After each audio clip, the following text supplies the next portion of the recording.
જય માતાજી. આજે પાટણ નજીક આવેલ કોટાવડમાં વિઘ્નેશ્વરી માતાજીના મંદિર તરફ જવાના રસ્તાની માહિતી આપવા માંગુ છું સૌને. અમે અમદાવાદથી નીકળ્યા છે અને એસજી હાઈવે પર અડાલજ થઈ અને અમે ત્રિમંદિરના રસ્તેથી અમદાવાદ મહેસાણા હાઈવે પર ચડ્યા છીએ. ચાલો આગળ જોઈએ. આપણે અમદાવાદ મહેસાણા હાઈવે પર છીએ. તમે જોઈ શકો છો કે ખૂબ જ ટ્રાફિક છે આજે, કેમ કે ગુરુ પૂર્ણિમાનો દિવસ છે, જેથી ટ્રાફિક ખૂબ જ વધારે છે. આપણે આવી ગયા છે મહેસાણા સિટીમાં. અમદાવાદથી લગભગ 80 કિલોમીટરનું અંતર છે મહેસાણા સુધીનું. મહેસાણાથી બે રસ્તા છે. મહેસાણાથી આપણે ચાણસ્મા તરફ થઈ અને પાટણ જઈ શકીએ છીએ, અને મહેસાણાથી સીધા જ ઊંઝાના હાઈવે તરફ પણ જઈ શકીએ છીએ, અને ઊંઝા થઈને પણ પાટણ જઈ શકાય છે.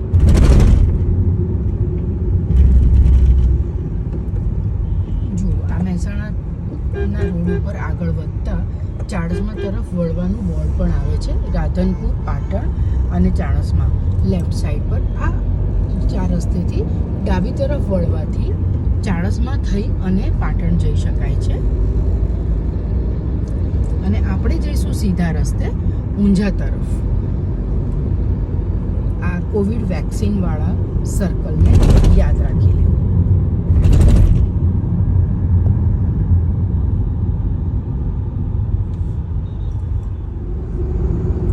આપણે ઊંઝા આવી ગયા છીએ.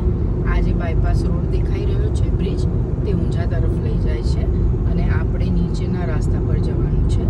આગળ જઈ અને આ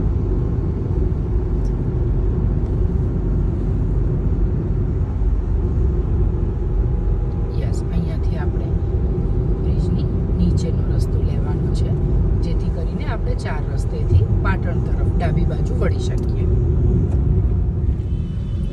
એપીએમસીનું સર્કલ, અને અહીંયાથી આપણે લેફ્ટ વળીશું હવે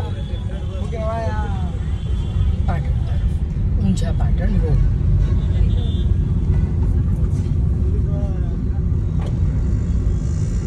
પાટણ સિટીની તરફ નહીં જવાનું, પણ જમણી બાજુ ટર્ન લઈશું આપણે ડીસા તરફ.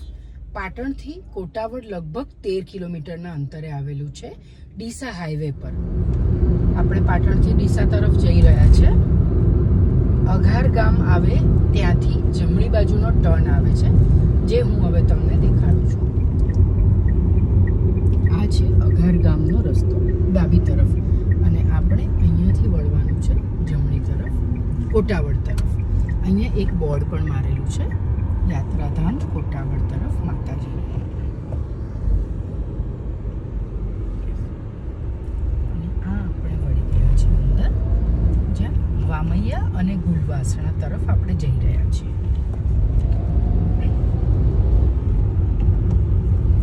રસ્તા છેક સુધી સારા છે. ચોમાસાનો સમય છે, તમે જોઈ શકો છો કે બંને તરફ ખૂબ જ ગ્રીનરી છે.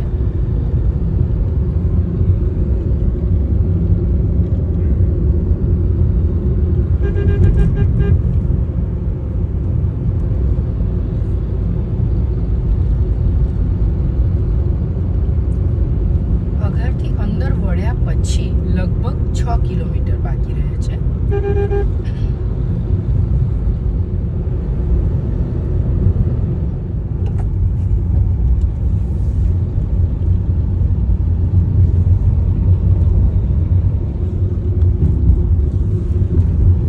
કેનાલ ક્રોસ કરી છે આપણે હવે.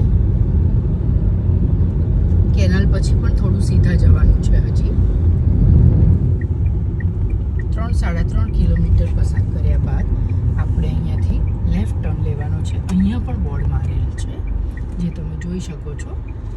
સાણોદરડા તરફ જવાનો રસ્તો, અને શ્રી વિઘ્નેશ્વરી માતાજીનું મંદિર, યાત્રાધામ કોટાવડ.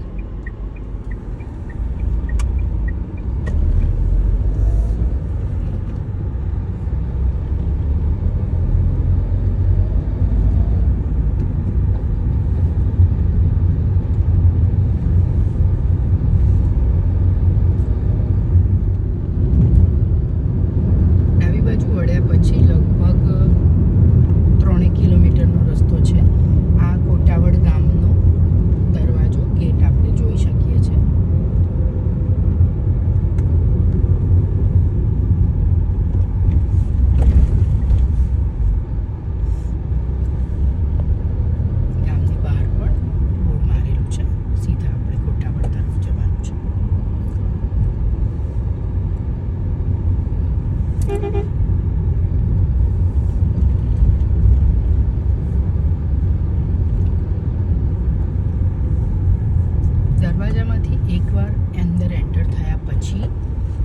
સીધો જ રસ્તો છે જે થોડેક સુધી પાકો છે અને લગભગ 500 મીટર જેટલો જ નાનો રસ્તો જે ગામમાંથી આપણે પસાર થઈશું.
સામે જ પાર્કિંગની વ્યવસ્થા છે. આજે ગુરુ પૂર્ણિમા હોવાને કારણે એ ફૂલ છે. આજુબાજુમાં પાર્કિંગ કરી શકાય છે. માતાજીના મંદિરમાં આપણે પ્રવેશી રહ્યા છીએ. જય માતાજી.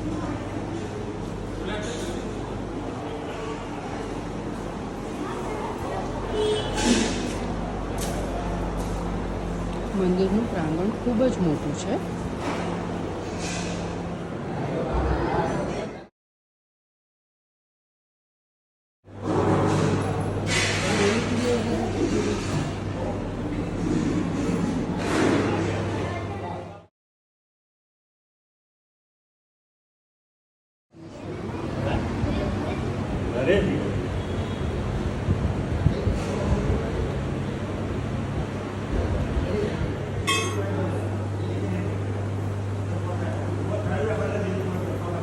લગ્ન મંડપ છે અને એની બાજુમાં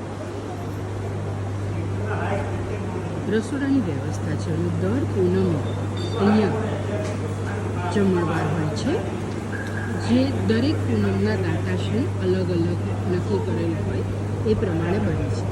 આ ઉપર પહેલા માળે તમે જોઈ રહ્યા છો તે રૂમની વ્યવસ્થા કરવામાં આવેલ છે અહીંયા, જે આ તરફ પણ છે અને એમાં એસી પણ લાગેલા છે. પાણીની અને જમવાની સુવિધા પણ અહીંયા ઉપલબ્ધ છે, જેનો લાભ તમે અગાઉથી ફોન કરી અને લઈ શકો છો.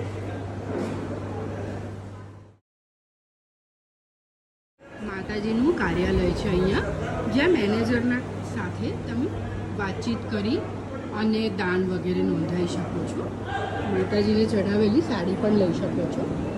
જી, આ એક બીજી સૂચના છે. દરેક માઈ ભક્તોને જણાવવાનું કે દર્શન માટે તમારો વોટ્સએપ નંબર લખી દેવો તો એક ગ્રુપ બનાવેલું છે અને એ ગ્રુપની અંદર તમને એડ કરી દો તો રોજ સવારે તમે માતાજીના દર્શન કરી શકો છો. બરાબર વંચાતું ન હોય તો હું રિપીટ કરું છું, 9898536253. આ નંબર ઉપર તમે વોટ્સએપ કરી અને તમારો નંબર ગ્રુપમાં જોઈન કરાવી શકો છો. એનાથી ઉપર માતાજીના શણગાર લખેલા છે. જો રવિવારે માતાજીને વાઘની સવારી હોય છે, સોમવારે નંદીની, મંગળવારે સિંહની, બુધવારે ઐરાવતની, ગુરુવારે ગરુડજીની, શુક્રવારે હંસની, શનિવારે હાથીની સવારી કરે છે અને એમના દરેક દાતાઓના નામ પણ લખેલા છે. આજ પૂનમના જમણવારના દાતાશ્રીની લખેલી છે. અહીંયા પણ બેસવાની વ્યવસ્થા છે અને આ મંદિરના કેમ્પસની બહાર જ્યારે માતાજીનો પાટોત્સવ થાય છે ત્યારે જમણવાર માટે એક અલગ હોલ પણ આપણે રાખીએ છીએ.